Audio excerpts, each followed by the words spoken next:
Okay. So saya selalu kata everything starts from us. So kita kena selalu ingat kita ada peranan yang penting, okay, dalam sektor kesihatan. Maknanya kalau dari segi doktor dan healthcare workers, kita faham kita boleh tanggungjawab. Tapi kita reflect dan kita minta tolong kepada orang awam, okay, kepada semua rakyat Malaysia. Number one, kita ubah minda. Instead of kita minta antibiotics, okay, kita perlu tengok satu angle lagi. Doktor, antibiotik ni perlu tak untuk saya? Kan? Maknanya kita tanya sesuai dengan tajuk kita hari ni lah. Kalau boleh tu jangan mendesak. Kadang-kadang ada frustration. Kita faham apa yang kita punya patient punya kerisauan. Tapi saya rasa dekat sini pun kena ada an effective two ways communication. Maknanya jangan desak. Oh doktor, saya ni ada demam, batuk, sesemut. Kenapa doktor ni tak bagi antibiotik? Padahal kita faham antibiotik tu bukan jawapan kepada semua. Jadi ubah mindset tu. Tapi kena ada jugalah, sekali ubah mindset, sekali kena faham health seeking behaviour. Yang tu kita nak kata hand in hand. Jangan kata doktor kata tak payah antibiotik, tak apalah tahan demam kat rumah. Bukan macam tu. Okay, itu yang pertama. Yang kedua, macam saya ulang balik, kita kata patuhi arahan perubatan.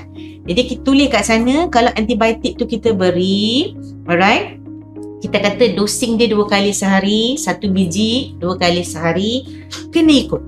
Jadi kalau kita underdose, kita adjust ubat sendiri ke, terlebih ke, overdose ke, jadi kita akan mendatang, kalau kurang dos, infection tak terkawal, terlebih dos, masalah overdose dari segi ubat juga. Jadi antibiotik tu bukan orang kata confirm untuk merawat semua. Kalau anything yang berlebihan, dia boleh beri efek ataupun impact juga kepada pesakit. Jadi sebab tu kita tak nak. Okay, jadi kena patuh. Jangan kurangkan, jangan jadi doktor sendiri.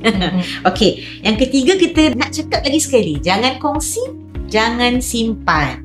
Okay, so jangan kongsi antibiotik dengan ahli keluarga yang lain. Okay, ataupun nak simpanlah untuk kegunaan masa hadapan. Ini kita risau.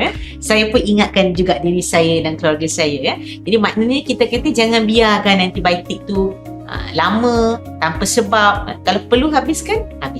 Okay. Yang keempat, kita selalu nak terangkan, maknanya prevention is always better than cure. So kena penjagaan kendiri, pematuhan kendiri tu penting.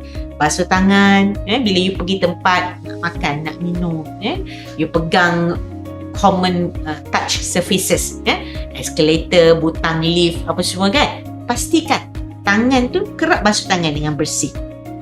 Jaga kebersihan makanan. Macam ni you buat penyediaan makanan, ambil imunisasi, dan pulangkan lebihan ubat tu ke klinik ataupun hospital. So katalah you ada banyak ubat dekat rumah, tempat antibiotik yang mungkin tak habis dulu-dulu punya, okay, boleh pulangkan ke klinik atau pulang ke hospital. Jadi kita tak nak you buang merata-rata, buang kat dalam mangkuk tandas ke contoh, yang ada liquid base ataupun yang pil contohnya, you letak dalam tanah. So kita tak nak. Jadi kalau tanah tu nanti kalau ada agriculture ke ataupun ada tanam-tanam sayuran ke, yang itu kita tak nak nanti dia jadi antimicrobial resistant. Jadi itu yang kita rasa maknanya itu sangat penting. Jadi kita highlightkan benda ni lah. Maknanya jangan buat disposal on your own waste. Ada cara, ada method, ada flow dan sebagainya. Itu yang penting. Jadi saya rasa this is the minimum you boleh buat sebagai orang awam. Okay, so, dan juga sampaikan juga maklumat lah kepada you punya ahli keluarga. Dan juga mungkin kalau dari segi punya colleague, working colleagues tu, cerita juga, duduk-duduk macam mana tanya kan. Sebab saya rasa itu sangat penting. Maknanya kena ambil maklum lah. Mungkin benda tu nampak simple, tapi kan banyak kan berkotak-kotak ubat tinggal kat rumah kan, tak makan. So jangan buang. Yang tu jangan buang. Okay. Jadi nampaknya perubahan kecil tu mampu memberi impak yang besar untuk masa akan datang kan. Ya, betul. Tepat sekali, Syed. Tadi doktor ada cakap berkenaan dengan ubat tu kalau boleh habiskan ikut tempoh kan. So Betul. saya ada tertanya-tanya juga lah, macam sebelum ni pun pak saya kalau dia dapat antibiotik, bila dah rasa sihat tu je saya terus stop makan. Kalau macam tu macam mana pula? Yang itu kita tak nak. Okay? Jadi maksudnya kita kena confident lah. Maknanya biasanya antibiotik kalau boleh di setting primary care lah contohnya, sama ada di private clinic, GP ataupun di klinik kesihatan. Biasanya kita takkan bagi antibiotik lama.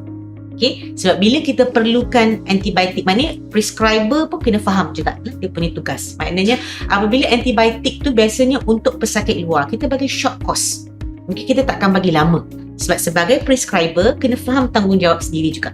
Jadi macam itulah, kalau you punya doktor bagi 10 hari makan ubat antibiotik, saya pun tak confident. Kalau saya sebagai pesakit, ada kemungkinan besar kita takkan habiskan antibiotik.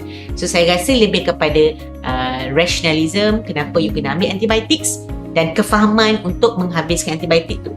Usually kalau you trust the doctor, kan, you will follow. Betul kan? Betul. Tapi kalau you ada doubt, macam alamak ni nak habis ke tak habis ke, yang itu dia jadi payah sikit. That's why saya kata it always discussion and health seeking behaviour. Okay, kalau dah okay, sihat, Alhamdulillah, follow the course. Tapi kalau nampak makin tak sihat, kena ada that health seeking behaviour, maybe second opinion contohnya, and maybe perlu dirujuk kepada hospital. Macam itulah. Tapi kita harap lepas ni kita tak buat macam tu lah, Shima.